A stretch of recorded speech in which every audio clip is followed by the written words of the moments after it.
Good morning friends. आज एक नए टॉपिक के साथ, जनरली ये टॉपिक की आवश्यकता इसलिए भी पड़ी कि आपने सुना होगा कि आपके प्रधानमंत्री श्री नरेंद्र मोदी अमेरिका गए हैं और वहाँ की बड़ी बड़ी कंपनियों के साथ एक समझौता किया जा रहा है जिसमें अक्षय ऊर्जा स्रोत या वैसे ऊर्जा स्रोतों की बात हो रही है जो मूल रूप से भारत में विकास को देखते हुए, जिस तरह से भारत एक विकासशील देश है और आने वाले भविष्य में हम विकसित देश बनने जा रहे हैं, वहाँ हमारी ऊर्जा की आवश्यकता जो आज के रूप में तत्कालिक है, जैसे कोयला, पेट्रोलियम, क्या वो पूर्ति कर पाएंगे, उसी को नज़र में रखते हुए, उसी चीज़ को ध्यान में रखते हुए अक्षय ऊर्जा की तरफ कई समझौते वहाँ की कंपनियों के साथ की गई है। तो यहाँ कुछ टर्म जो यूज़ किए जाते हैं उन टर्म को मैं यहाँ पर समझाना चाहूँगा इस वीडियो में। जैसे जनरली ज्योग्राफी के टॉपिक्स में आप पढ़ते होंगे नवीकरणीय और अनवीकरणीय ऊर्जा के स्रोत। नवीकरणीय और अनवीकरणीय ऊर्जा के स्रोत क्या है? नवीकरणीय ऊर्जा स्रोत वैसे ऊर्जा स्रोत कहे जाते हैं जिसको आप सतत यूज कर सकते हैं। ये अक्षय ऊर्जा स्रोत भी कहे जाते हैं, मतलब कभी नष्ट नहीं होते हैं, इनका विनाश नहीं हो सकता है और ये लंबे समय तक आपके साथ बने रहते हैं। नवीकरणीय ऊर्जा स्रोत को हम बार बार यूज कर सकते हैं, जैसे सूरज का प्रकाश जो सोलर एनर्जी के रूप में हम लोग यूज कर रहे हैं, सूरज का प्रकाश नवीकरणीय ऊर्जा स्रोत में आता है। उसी तरह विंड एनर्जी, वायु एनर्जी जो है, ऊर्जा जो है वो भी नवीकरणीय है। भूतापीय ऊर्जा, भूताप मतलब ज़मीन से जो ऊर्जा हमको प्राप्त होती है, भूतापीय ऊर्जा वो भी है। बायोगैस ऊर्जा को भी इसी के अंतर्गत रखा जाता है। ज्वारीय ऊर्जा, ज्वारीय तरंगों द्वारा जो ऊर्जा उत्पन्न होती है इसी के अंतर्गत आती है। तो ये वैसे ऊर्जा स्रोत हैं जो आप कन्वर्ट करते हैं एक रूप से दूसरे रूप में और ये नष्ट नहीं होते हैं। जैसे ऊर्जा के कुछ ऐसे स्रोत हैं जो तुरंत नष्ट हो जाते हैं, उनका निर्माण पीरियड भी लंबा होता है, करोड़ों साल में वो निर्माण होते हैं और उनको यूज अगर आप कर लेते हैं, जैसे 1 लीटर पेट्रोल आप यूज कर लेते हैं तो वो आप दोबारा यूज नहीं कर सकते हैं। बट जो सोर्स है, नवीकरणीय ऊर्जा स्रोत में जो सोर्स होता है वो कभी नष्ट नहीं होता है, वो हमेशा आपके साथ बना रहेगा।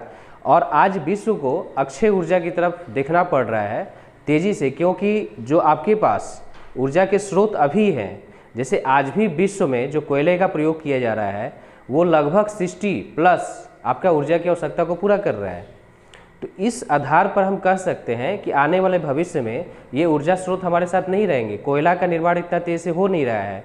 कोयला का निर्माण 36 करोड़ वर्ष पूर्व हुआ था और वो कोयला कई कैटेगरी में हम निकाल पा रहे हैं।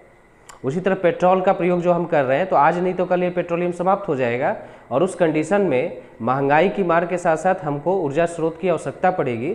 तो ये नवीकरणीय ऊर्जा स्रोत जो है इसको एक सॉल्यूशन दे सकते हैं और दे भी रहे हैं। यही कारण है कि हम नवीकरणीय ऊर्जा स्रोत की तरफ देख रहे हैं और आने वाला जो भविष्य है भारत का हो या विश्व का, वो नवीकरणीय ऊर्जा स्रोत पर निर्भर करता है। सेकेंड टॉपिक है अनवीकरणीय ऊर्जा स्रोत। अनवीकरणीय ऊर्जा स्रोत क्या है? तो जस्ट उसका उल्टा, अनवीकरणीय ऊर्जा स्रोत को हम लोग परंपरागत ऊर्जा स्रोत भी कहते हैं। परंपरागत ऊर्जा स्रोत या ट्रेडिशनल जो रिसोर्सेज है एनर्जी के, वो हैं जो लगातार हम कई वर्षों से प्रयोग में लेते आ रहे हैं। जैसे कोयला का प्रयोग हम लोग कर रहे हैं, ये ट्रेडिशनल भी है। पेट्रोल का प्रयोग कर रहे हैं, नेचुरल गैस का प्रयोग कर रहे हैं, इवन यूरेनियम से हम लोग नाभिकीय ऊर्जा जो निकाल रहे हैं, ये ट्रेडिशनल एनर्जी के रूप में हम लोग यूज़ कर रहे हैं और इसको हम लोग अनवीकरणीय ऊर्जा स्रोत कहते हैं। अनवीकरणीय ऊर्जा स्रोत का निर्माण जो होता है एक लॉन्ग पीरियड में होगा और लॉन्ग पीरियड के बाद उनको क्षय भी तुरंत हो जाता है। जब आप उसको कंज्यूम करते हैं, जब आप उसको यूज कर लेते हैं, कोयले को आपने जला दिया तो देन वो कोयला बनने में आपको कई करोड़ साल लगता है।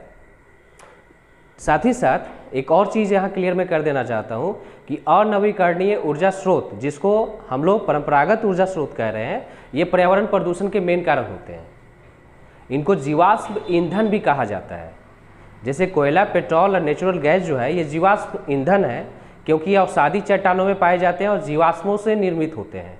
तो ये जीवाश्म ईंधन के रूप में भी इनको जाना जाता है और ये पर्यावरण को प्रदूषित करते हैं। पर्यावरण की जो समस्या है, कोयले के फैक्ट्री कल कारखाने जो चल रहे हैं, जो आप तापीय ऊर्जा देख रहे हैं आज, थर्मल पावर जिसको हम बात कर रहे हैं, इंडिया में 67% आज के समय में भी 67% ऊर्जा की आवश्यकता जो है कोयले के द्वारा पूर्ति की जा रही है। तो इतना बड़ा जो ऊर्जा की आवश्यकता हम पूर्ति कर रहे हैं, ऑब्वियस उसके लिए कहीं ना कहीं हमें कोयले का प्रयोग और उसको जलाना और प्रदूषण CO2 कार्बन डाइऑक्साइड, तो पर्यावरण की एक बड़ी समस्या जो है आपको अनवीकरणीय ऊर्जा स्रोत या परंपरागत ऊर्जा स्रोतों से उत्पन्न होती है। जो गैर परंपरागत ऊर्जा स्रोत है, जिसको हम पहले यूज नहीं कर रहे थे लेकिन अब यूज कर रहे हैं, जिसको हम दूसरी भाषा में नवीकरणीय ऊर्जा स्रोत बोल रहे थे, सूरज का प्रकाश, पवन चक्की जो हो गया, भूतापीय एनर्जी हो गया, या फिर ज्वारीय तरंगों द्वारा जो एनर्जी हो गया, ये सारे ऊर्जा के स्रोत जो हैं ये साफ है, इनसे पर्यावरण को किसी तरह का कोई नुकसान नहीं होता है। तो किसी भी देश का जो भविष्य है अब इस बात पर निर्भर करता है कि वो किस ऊर्जा स्रोत को लेता है। अमेरिका में भारत जो है इसी तरह के समझौते पर जा रहा है, उस तरह की कंपनियों से, जैसे सोलर प्लांट लगाने की कंपनियां हैं उनके साथ इस तरह के समझौते कर रहा है, और आने वाला भविष्य जो है वो बिल्कुल हमारा नवीकरणीय ऊर्जा स्रोत पर निर्भर करता है। इस आधार पर तय नहीं होगा, जैसे आज सऊदी अरब, ईरान, इराक, कुवैत जो बड़े देश हैं और जिनके पास बहुत पैसा है, वो पेट्रोल के बल पर वो पैसा है, और पेट्रोल आज नहीं तो कल, मतलब जो अनुमान के अनुसार अगर कहा जाए तो 2035, जो विद्वानों का अनुमान है, बहुत चलेगा तो 2065 अगर उसको प्रिजर्व, लेकिन उनकी महंगाई बढ़ती जाएगी। पेट्रोल होगा लेकिन उसकी खुदाई का खर्च इतना ज़्यादा हो जाएगा कि आप ले नहीं पाएंगे। तो कहीं ना कहीं हमें ऊर्जा स्रोत को खोजना पड़ेगा, और नवीकरणीय ऊर्जा स्रोत आने वाले भविष्य की ऊर्जा स्रोत है जो हमारे लिए सोल्यूशन क्रिएट कर सकते हैं। तो मित्रों, ये वीडियो में इतना ही। इस वीडियो को हम लोग कंटिन्यू रखेंगे क्योंकि अन्य ऊर्जा स्रोत इससे जुड़े हुए हैं। ऊर्जा स्रोतों में कोयला भी आता है, नाभिकीय ऊर्जा एक सेंसिटिव इशू है जिस पर हम लोग चर्चा करेंगे नेक्स्ट वीडियो में। Thank you.